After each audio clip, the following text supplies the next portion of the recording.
In East Haven, Connecticut, community activists say the police department is profiling Latinos.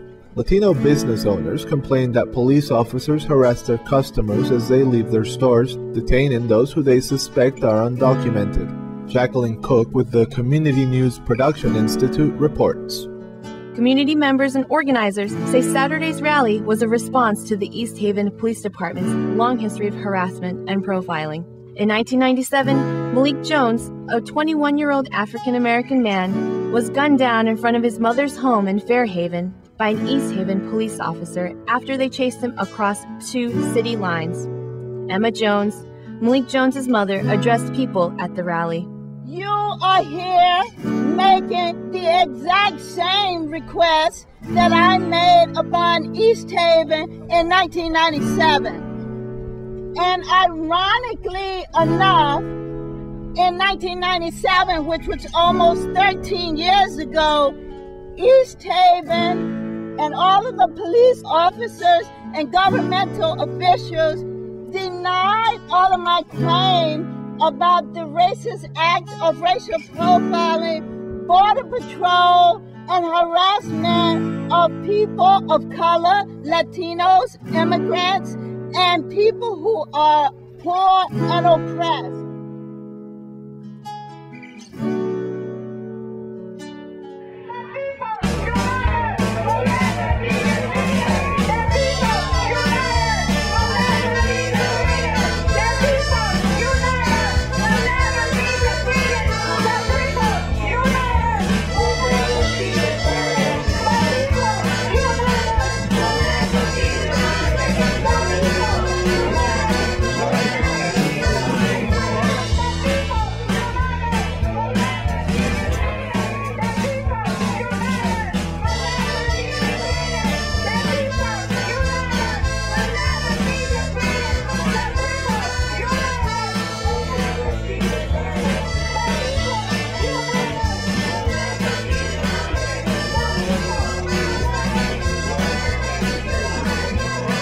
A member of the Latino community says his son is frequently harassed by police. Yesterday we called the police because my son got chased by a white guy with a nightstick. We called the police and my son was going to get arrested.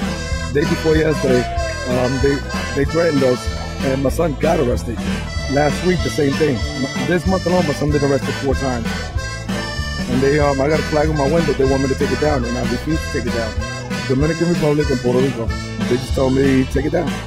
They don't tell me why. They just tell me take it down. Organizers are asking East Haven Mayor April Capone Almond to order the police department to stop the racial profiling of Latino immigrants. Organizers view recent arrests of undocumented Latino immigrants as unjust enforcement of immigration law and intentional harassment of the Latino community.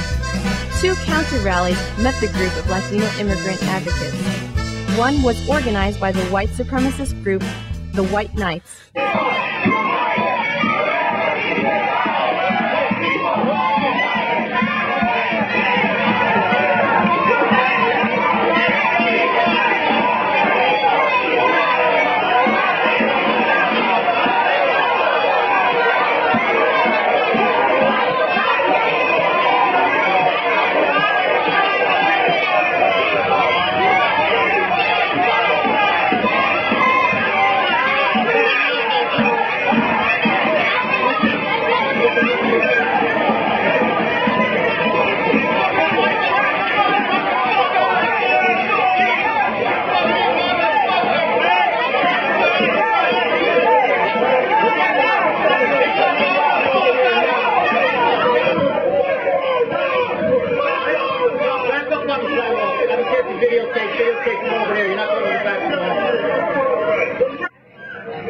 Thank you so much for speaking on behalf of the people. I want to remind us that not only is this an example of the immediate prejudice that is still extant here in East Haven and in the state, this is part of a national white supremacy.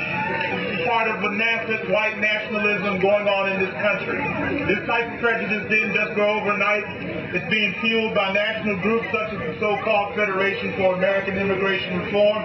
It's being fueled by foolishness on our TV screens from Lou Dobbs and others that fuel the fires of hatred.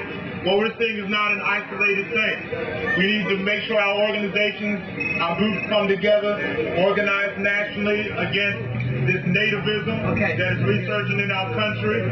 There are plenty of organizations that I can represent, but all of them come together today with us in East Haven to say that here in Connecticut and nationally, this type of nativism, this type of anti-immigrant hate has got to stop. On behalf of many groups, don't think that this is an isolated thing. Don't think that this is just East Haven.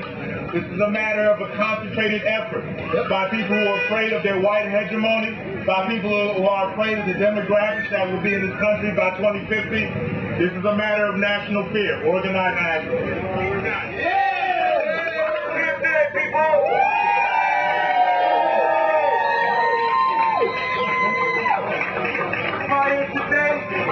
Peaceful protest. Peaceful. You know we had a couple of knuckleheads trying to screw it up. We came out here today in peaceful protest to support our brothers and sisters in the fight against racial profiling. Not only in East Haven, but across the country. They talk about illegal immigrants. You show me one person standing out here besides Native Americans and Africans that aren't immigrants. All the guys standing across the street, those are all immigrants, people. Look across the street. They're all immigrants. If we came through East Haven and took all the people, immigrants out here without papers, half the people standing across the streets wouldn't even be here. Let's not believe the hype. Let's not believe the hype. This isn't about people worrying about illegal immigrants. This is racism. That's what this is. This is racism. Yes! This is racism. No justice! You don't have to put up signs around town that says we don't want Hispanics here for that feeling to be felt. You don't have to do that. But that's what's going on here. You don't have to put signs up that we don't want blacks and Hispanics in our neighborhood for the sentiments to be felt. But that's what's going on. We all know the practice of what's been going on over at my favorite store, if I got the name right. We all seen it before. A police officer parks across the street to intimidate and investigate anybody that's shopping there. This goes on in New Haven. This goes on in Hamden. This goes on in Bridgeport, Hartford, all across this country. Let them do a counter demonstration. And we're here to let you know that we're united.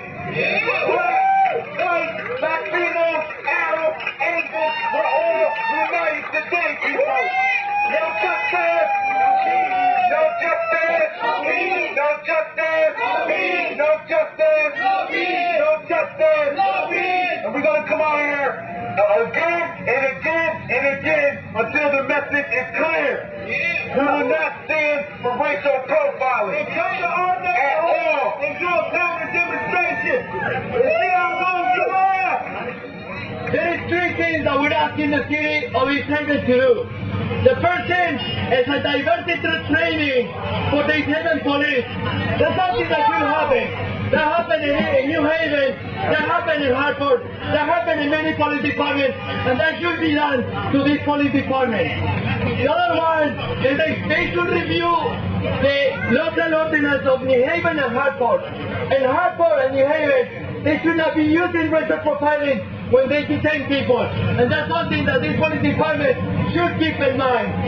The third one is like the mayor, like 2 days ago, announced it in the New Haven Register that he's holding dialogue with the Latino community.